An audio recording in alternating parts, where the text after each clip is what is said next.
আসসালামু আলাইকুম ওরহমতুল্লাহি ওবরকাতুহু।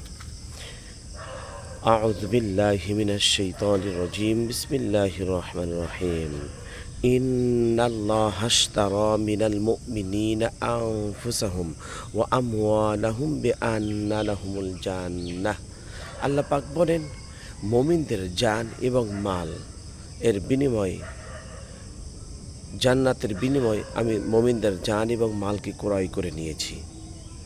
তাহলে মূল কথা, এর সিগনিফিক্যান্স হলো এই যে জান্নাত আল্লাহর, মালও আল্লাহর, জীবনটাও আল্লাহর, সব কিছু আল্লাহ। তাহলে আল্লাহ কিনলেনটা কি?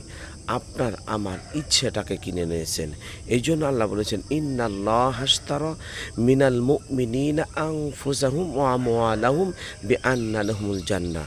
নিশ্চয়ই মুমিনের জান এবং মালকে ক্রয় করে নিয়েছি, বিনিময়ে আমি মুমিনকে জান্নাত দিয়েছি। সুবহানাল্লাহ।